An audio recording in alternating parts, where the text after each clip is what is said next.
Okay. Good morning, everybody. Jim Feist and Money Mike. How are you, Money Mike?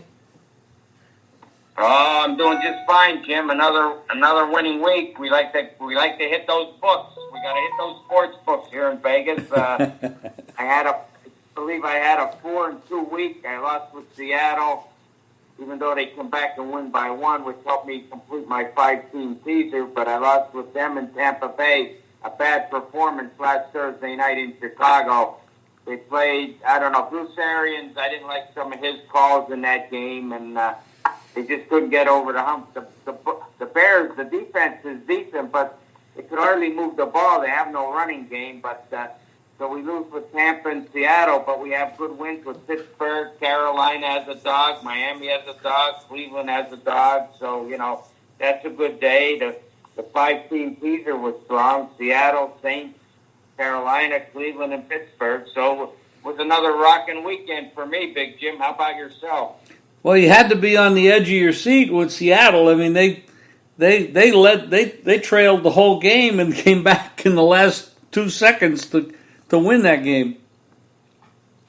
Yeah, I was glad Zimmer didn't kick the field goal. Oh, that's crazy. Yeah, that he should have done, and then maybe we get to overtime, and then I have a shot. But once he didn't do that, all I need is that touchdown and win by one. So I had them even on the teaser. But yeah, these coaches are just they're real rocket scientists. I'll tell you that. So and then I needed New Orleans to make a good comeback too against that Herbert. I'll tell you what, each week he impresses me. He's looking even better than Joe Burrow at the moment.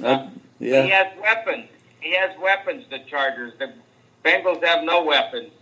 So I think Herbert will succeed. I'm just waiting for Thur to get his chance. But, last week Fitzmagic pulled out another one, a big win on the road, getting 9.5, I believe I was getting when I played, and they win by over 20. So, he's not going to lose that job. He keeps winning some games, the Magic Man, right? Well, the Magic Man has a bunch of kids. He's been around the league, 12, 15 years or so. And he's, he's been a solid guy at times. Other times he's crazy. He does some weird stuff. But he's a talented guy, and he's tough. And the players respect him because he goes out there and he gives it 100%. And he'll take a beating, but he just keeps, it's like the old Timex watch, man. He just keeps on ticking.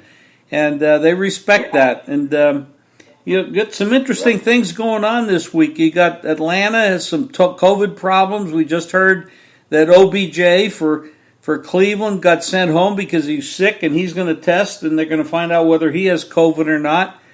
We got Dallas with the Dak Prescott terrible injury that he had, but they got a good backup, and I imagine they'll change their game plan a little bit and stop passing so much, and maybe they'll try to run the ball better because they've been absolutely terrible at that. And then, of course, the big matchups of the week, I think, when you look at it, would be Cleveland-Pittsburgh, which is a hell of a rivalry. They're about 2 hours away by car, and they've always hated each other. And then, of course, you got the Green Bay, Tom Brady, Aaron Rodgers matchup down in Tampa. So we've got some interesting games this week.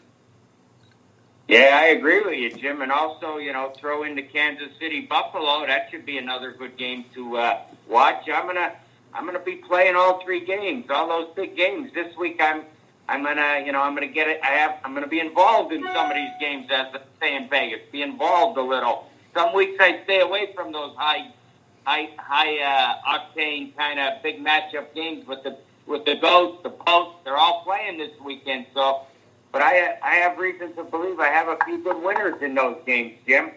How are you going to treat the Tennessee Texans game? Tennessee played Tuesday night. They had a hell of a game. They looked awesome, but now they're playing on Sunday. And, that is about as short a week as you can have. Yeah, I hear you. Is that why the line's 3.5? Because Houston finally got off the schneid and had a win last week.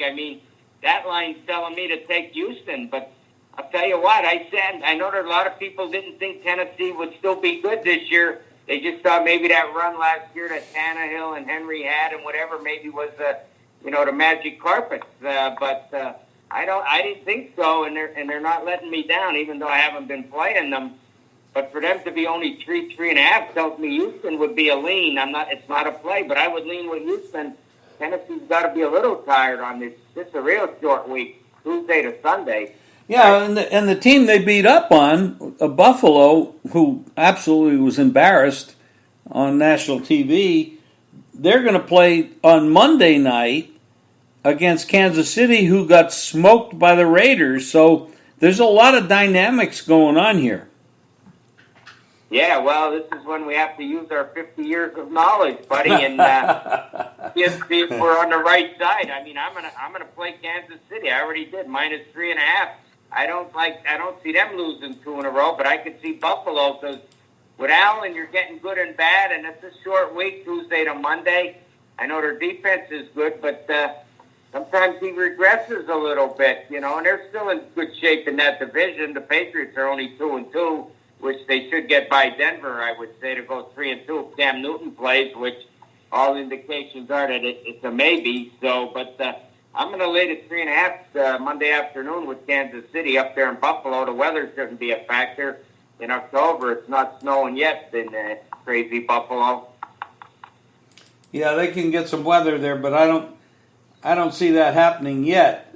At least it can get nuts there weather-wise, but I don't see that happening. We got some great games, and any of the other ones you want to talk about? The Rams and the Rams and 49ers. The 49ers they're a mess, and the Rams are playing pretty well. All right, I'll give you the plays that I made so far. I played Pittsburgh -3.5. I see it's a little bit 3 now, some 3.5. Whether OBJ plays or not, they're going to come after Baker. They know he's got the sore ribs from last Sunday. They will have no mercy on the Baker this week. He's not playing Phillip Rivers. He's ancient history in my mind. He should go back to the bench and come back with Brissett. But that's a story for another team. But so I'll start with Pittsburgh. Then I'm going to take the Bears +1.5 on the road. That short line tells me the Bears are alive in this game. I was on Carolina last week against pitiful Atlanta, and I was on the right side. But I think Foles, he has a couple games now under his belt, like I said, but the line is telling me play the Bears there. Then I said I have Kansas City -3.5, and I'm going to go with the Cowboys. They're 0-5 against the spread. Andy, the Red Rifle Dalton, I think he can do something plus 2 points with the Cowboys. I think they're going to show up and show Dak that they're still alive, and they're going to win some games, even though they know he won't be back. Probably not this year, I guess. I have no idea about that, but I think they could play. Arizona as a favorite. They're a good home dog, Arizona, but when they start going on the road, all right, last week they had the Jets. Well, the Jets are terrible, but I think they'll struggle here with the Cowboys. Dalton will show up and play. He's won many games. He's no slouch. So they're my strong plays, and then I made a half a bet, which I normally don't do, but I'm going to throw 2 games in that I just have a feeling about. And I took the Niners. I know they're playing terrible, but +3.5. It's a funny line with the Rams. The Rams are playing really well, but they only played the NFC East, and the combination in the NFC East, I think of all 4 teams, there might be a total of 4 wins. So that's not that impressive in my mind. And I can't see the Niners. Can they keep losing games? But 3.5, a home dog in the division game. I'll make a half a bet there. And I took Denver +10. Locke's supposed to be back, and even if Cam Newton's back, that's okay. But they've had some incidents with that COVID issue, the Patriots.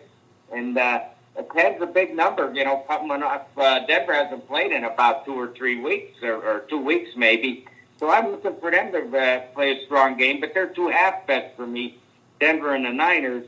And now I threw my favorite teaser in here. I used the Ravens -0.5 at Philly. The Ravens should have no problem with the helpless Eagles. I threw the Bears in +8.5. And now I took the goat. I took the goat over the boat, Jim. I took +8 with Tampa in my third team in the teaser, and then I added the Cowboys +9. I think it's a 14, 7-point winner. I've been on a little roll with those teasers, so I'm going to continue to go on with that. So So that's my summary for this week in the NFL. But the reason with Tampa, Green Bay's 4-0 against the spread, so eventually they gotta not cover. And like I said, Cowboys are 0-5 against the spread, so they're overdue. And another team is the Jets. They're 0-5, but they're really bad. So I don't know if you put them in. They're getting a big number from Fitzmagic down in South Beach. You know, they're getting 10. But, boy, they haven't really showed me anything. But I'm just saying, I always look at that in, like, week 4 or 5. Who's covered every week and who hasn't covered? Because eventually, you know, you've been around a long time.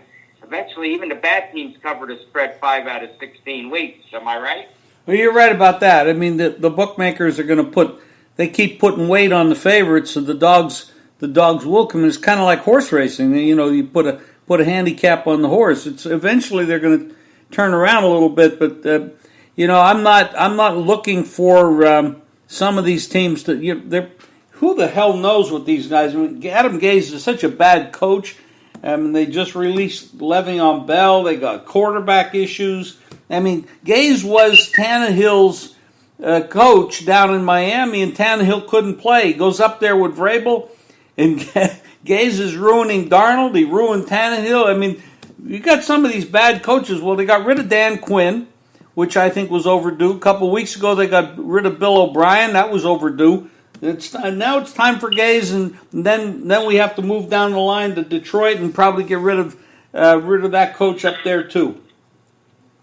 Yeah, probably Patricia's on his way. But Adam Gase, he reminds me of Jeff Fisher. He almost destroyed Jared Goff until McVay got there and put him on the right track. And now look at the improvement he's had since Sean McVay's been there. It's a big improvement. Well, you can't put these defensive guys with quarterbacks. You know what I mean? You can't. You know, you put a defensive guy like Fisher. He was a defensive player and a coach with the Eagles way back.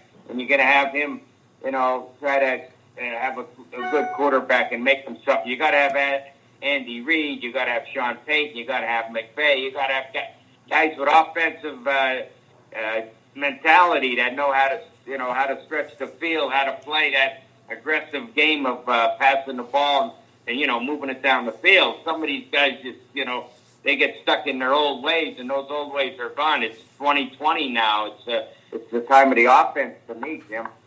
Well, it is. And anything going on in baseball for you? Well, I did. Last week I had two winners. I had Houston over Oakland. I had Tampa Bay over my Yankees, and then this week I stayed with Houston again. But they're down 3-1. They've given a couple games away.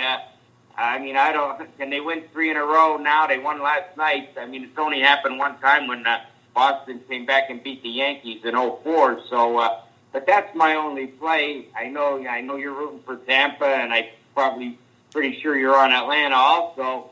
Well, today will be the key game in that series. I didn't play it. I should have. But if Kershaw gets a win, then it's the best out of 3. But if Atlanta can beat them, I just think Tampa. To me, Tampa's on a mission, or the karma's good, or something. Houston's really hitting the ball. They got runners on every game.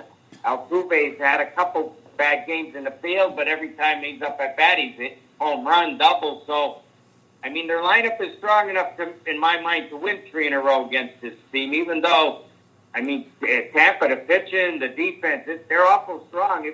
If they hold on and win this series, Tampa, I think they're going to be the champs. I don't think the National League can beat them. I don't think so. Well, in the beginning of the year, I bet on I got on Tampa Bay Rays, and I bet them for everything. I bet them American League. I bet them to win the World Series, and it's worked out really great. They have a great deep pitching staff. Everybody have seen that.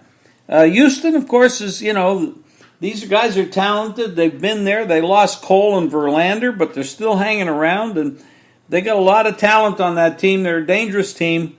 They don't have the pitching without Cole and Verlander, but they, like you said, they've been hitting. They left a lot of people on base, and I don't know. The Tampa hasn't really announced their starter for today. Neither has Houston. In the LA game, it's Kershaw against Wilson. Kershaw's a huge favorite today. The only reason I played Atlanta was I felt that their bullpen was decent. and they were getting a monster price. It wasn't like I really liked them over the Dodgers, but I loved the price that I took in the series. As far as Tampa, like I said, I really like Tampa to go all the way and win the World Series, but that still remains to be seen. Anyway, Mike, congratulations on a week last week. It was awesome. And win some money this week. Knock them dead. And thanks for today. All right, Jim, you too. Let's pick winners, cash and tickets, as Brent Musburger would say. Cash tickets. All right, buddy. Talk to you later. Take care. Take care, Mike. Bye-bye.